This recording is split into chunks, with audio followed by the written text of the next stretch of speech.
श्री स्वामी समर्थ मैत्रिणींनो. तर घराचं काम कुठपर्यंत आलं आहे तर ते दाखवते मी आज तुम्हाला. बघा, तर इथून जे आहे तर हा दरवाजा आमचा वरती जाण्याचा आहे आणि इथं खाली जे आहे तर पूर्ण पार्किंग होती. तर पार्किंगमध्ये इथं अर्धी पार्किंग जे आहे तर त्याच्यात रूम काढलेले आहेत. बघा, हा जो आहे तर हा हॉल काढलेला आहे. बरंच 5-6 महिन्यापासून हे काम चालू आहे. तर मी बऱ्याचशा व्हिडिओमध्ये दाखवलेलं होतं थोडं, पण आता बऱ्यापैकी म्हणजे काम होत आलेलं आहे. शेवटच्या टप्प्यामध्ये काम चालू आहे. तर फिटिंग वगैरे झालेली आहे, कलर पण झालेला आहे. आणि ही एक बेडरूम आहे बघा, आणि इकडे एक बेडरूम आहे, आणि हा जो आहे तर इकडं किचन, आणि इथं टॉयलेट बाथरूम जे आहे ते इथं आहे बघा. अटॅचच आहे हे, पण साईज खूप म्हणजे छान आहे, मोठी साईज आहे. आणि इथं वॉश बेसिनचं पण इथं अजून काही ते पण राहिलेलं आहे लावायचं. असं बनवून ठेवलेलं आहे. साफसफाई पण अजून बाकी आहे, आणि POP वगैरे झाली आहे. लाईट फिटिंग अर्धवट झालेली आहे. आणि इकडं जे आहे बघा तर हा किचन वाटा जो आहे तर असा किचन वाटा आहे. किचन वाट्याच्या वरती ह्या डिझाईनमध्ये अशी लावलेली आहे बघा. ही जी टाईल लावलेली आहे वॉल टाईल, तर ती ह्या पद्धतीनं लावली. आणि किचनमधल्या POPची डिझाईन जी आहे तर अशा प्रकारे डिझाईन घेतलेली आहे. लाईट वगैरे POPमध्ये पण बसून झालेले आहे. आणि किचनमधून जे आहे तर हा इकडं आपल्याला भांडे वगैरे घासायला, कपडे धुवायला इकडं असा वॉश एरिया केलेला आहे. तर हे इथं आहे बघा वॉश एरिया. याचं पण आणखीन थोडंसं काम राहिलेलं आहे.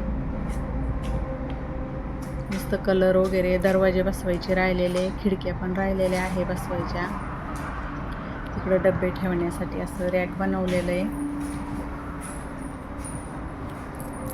आणि ही जी बेडरूम आहे तर मग ह्या बेडरूमची POPची डिझाईन जी आहे बघा, तर ही अशी डिझाईन घेतलेली आहे.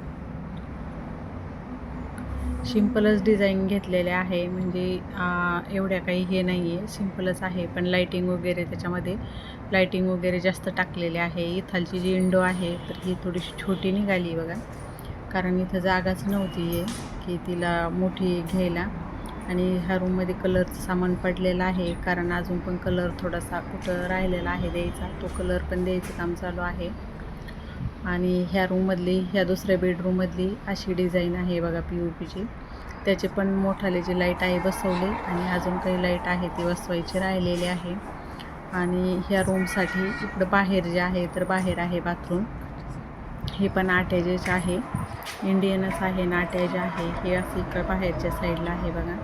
जर काही सिंगल रूम जरी रेंटने द्यायची असली तरी पण मग देता येते त्या हिशोबाने.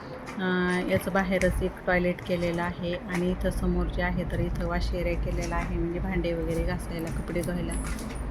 तर इथं पण अजून काम राहिलेलं आहे. इकडून पण एंट्री आहे, म्हणजे इकडून पण बाहेर जाता येतं आहे. ह्या साईडनं पण बाहेर जाता येतं. जर काही रूम जर रेंटनं जर दिली सिंगल तरी पण चालतं, किंवा 2 BHK दिलं तरी पण चालतं. म्हणजे हे जे बांधकाम आहे तर रेंटच्या हिशोबानंच केलेलं आहे. आणि ही जी आहे बघा ती ही हॉलची आहे. हॉलमध्ये आहे अशी POP घेतलेली आहे. हॉलची डिझाईनमध्ये अशी डिझाईन आहे. याचे पण काही लाईट बसवले, आणि काही लाईट अजून बसायची राहिलेली आहे. हे बघा, हॉलला यायला म्हणजे असं, आणि प्रकाश पण खूप येतो ह्या रूममध्ये, म्हणजे सगळ्या साईडनं खिडक्या वगैरे असल्यामुळं. आता इकडच्या साईडनं आहे तर बोर्ड बसवलेले आहे बघा. तर मी म्हणत होते एवढ्या बोर्डची काहीच गरज नाही आहे. तर एकाच हॉलमध्ये बघा तुम्ही किती बोर्ड बसवलेले आहे. एका हॉलमध्ये 4 बोर्ड बसवलेले आहे बघा. हा एक आहे, हे बघा इकडं पण एक आहे, आणि हा बघा इथं पण एक आहे, आणि परत आता इथं पण एक आहे बघा. हा TV पॅनलसाठी हा ठीक आहे, पण ते 2 बोर्ड जे आहे ते एक्स्ट्राच घेतलेले आहे. तर हे असे 4, एका रूममध्ये 4 बोर्ड आहे बघा घेतलेले. तर आता थोडं राहिलेलं आहे बांधकाम, म्हणजे बांधकाम पूर्ण झालेलं आहे. मधली फिटिंग वगैरे, दारं खिडक्या बसवायच्या राहिलेल्या आहे.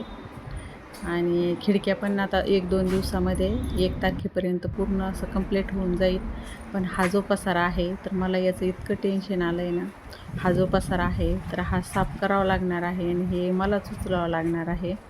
कारण इथं जे सामान पडलेलं आहे ना, तर बांधकामाचं काही सामान आणि झाडाच्या कुंड्या वगैरे अशा इथं ठेवलेल्या ना, ते कुंड्याचे स्टँड पण इतके खराब झाले, त्याला कलर द्यायचा आहे. आणि झाडं पण इतके हे होऊन गेले ते, पण आता पावसामुळं बऱ्यापैकी छान झालेत, हिरवे हिरवे दिसू लागले.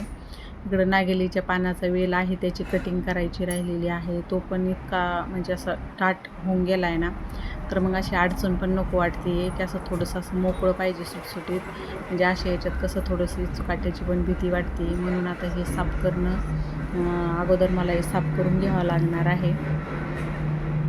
आणि इकडं पार्किंगची पण बघा तुम्ही, अशी फडची खूप खराब होऊन गेली या कामामुळं. आता ती पण स्वच्छ धुवून काढावं लागेल आणि धुवून घासूनच घ्यावं लागणार आहे, त्याच्याशिवाय ती फडची काही निघणार नाही. इथं जे आहे तर पार्किंगला गाड्या वगैरे लागल्या जातात. आणि इकडचे पण मग काही कुंड्या ज्या आहेत तर मी ह्या साईडनं ठेवलेल्या होत्या. तर ह्या कुंड्या पण बघा, याच्यातले पण झाडं असे सुकून गेलेले होते, असे वाळू पण लागले होते. पण पाऊस पडल्यामुळे ना, तर पावसाच्या पाण्यानं म्हणजे असे छान आलेत. इथं माझा पाटा जातं इकडं ठेवलेलं तसंच आहे. आणि इकडून पण बघा, इथं जे आहे तर इथे पूर्ण भांगार आहे, याच्यातलं काहीच कामाचं नाही. पण आपल्याला कसं मोह आवरत नाही, हे कामी येईल ते कामी येईल म्हणून असं ठेवलेलं सामान आहे बघा हे. तर आता हे पण पूर्ण भंगार काढायचं आहे इथालचं. इथं पण पूर्ण साफ करून घ्यायचं आहे. 2-4 दिवस तरी एवढी साफसफाई करायला जाणार आहे. पण म्हटलं एकदा हे कामाचं होऊन गेलं तर मग आपल्याला पण हे आवरून घेता येईल. कारण मग ते लोक कामाला येतात आणि आपले हे आवरून काहीच उपयोग होत नाही. हे आपण आवरून ठेवतो आणि ते परत खराब होऊन जातं. तर मग त्याच्यामुळं म्हटलं आता एकदा हे होऊ द्या. दारं खिडक्या बसवायचे राहिले ते बसवले की मग आपण हे करता येईल, साफसफाई करता येईल. हे बघा, इथं माझं जातं जे आहे जातं इथं ठेवलेलं आहे. आणि ते पण पावसामध्ये वल्लं होतं, ते वल्लं व्हायला नको आहे. पण आता उचलून ठेवावं लागेल बाजूला, कारण वल्लं जर झालं तर मग ते दगड जो आहे तो झिजतो म्हणे, असा फुटतो. त्याच्यामुळं मग मला त्याला पण उचलून ठेवायचं. इथं तुळशी इंद्रावणची तर बघा काय हाल झालेले आहे. पूर्ण तिथं ते फडची कट करत होते, पूर्ण धूळ आणि माती सगळं साचलेलं आहे बघा त्याच्यामध्ये पण. आणि माझं पार्सल आलेलं होतं, म्हणून मग मी पार्सल आणण्यासाठी खाली गेले होते. आणि मग मी घराचा पण व्हिडिओ काढला की म्हटलं चला की तुमच्याशी शेअर करावं की बांधकाम आता कुठपर्यंत आलं आहे म्हणून. आणि हे जे पार्सल आहे बघा, म्हणजे काही हे नव्हतं, पण मी उगाही मिशोवरून मागवलेलं होतं की कॉफी करण्यासाठी. तर म्हटलं मी असं बऱ्याच वेळेस बघितलेलं होतं व्हिडिओमध्ये याच्यामध्ये की ही कॉफी करताना. तर मग म्हटलं आपण ह्या मशीननं खरंच तसं होतं आहे का. तर मग त्याच्यासाठी मग मी पण मागवलं आहे. आणि एवढी काही म्हणजे एवढं काही कॉस्टली नाही आहे, काही कंपनी वगैरेच म्हणजे असं लोकलचंच आहे. 150 रुपयाचं आहे फक्त. म्हणून मग मी म्हटलं आपण पण मागून बघूया, कारण आपल्याला काही नेहमी लागत नाही, आपण काही कॉफी वगैरे घेत नाही. पण कधी जर कॉफी बनवली तर मुलं ते आल्यानंतर बनवतात, त्याच्यामुळं मी म्हटलं आपण ही मशीन मागून बघूया. तर मग मी ही मशीन जी आहे तर हे घेतलेलं आहे बघा. एकदम छोटी आहे, म्हणजे असं फोटोमध्ये खूप मोठी दिसत होतं, मला वाटलं खूपच मोठी काय की, पण नाही आहे. खूप हे एकदम छोटी आहे, पण छान आहे. म्हणजे स्पीड वगैरे छान आहे. मी चालू वगैरे करून बघितली तर स्पीड पण आहे, म्हणजे स्पीड पण वाढतो आहे त्याचा. 1, 2, 3 वरती लावता येतं असं बटन आहे बघा त्याला. म्हणजे छान वाटलं मला. पण आता कॉफी जेव्हा मी बनवून बघेल ना, मग तेव्हा कळेल कसं आहे ते. त्याच्यासोबत एक चार्जर पण आलेला आहे. आताच ही काय माझ्या कामी येणार नाही, त्याच्यामुळं आता मग मी हे काढून पॅक करून ठेवून देते. तर आजचा व्हिडिओ जे आहे तर इथं स्टॉप करते. तर आजचा व्हिडिओ तुम्हाला कसा वाटला ते मला कमेंटद्वारे कळवा. जर का तुम्ही चॅनलवरती नवीन असाल तर चॅनलला सबस्क्राईब करा. आणि तुम्ही माझा पूर्ण व्हिडिओ बघितल्याबद्दल धन्यवाद.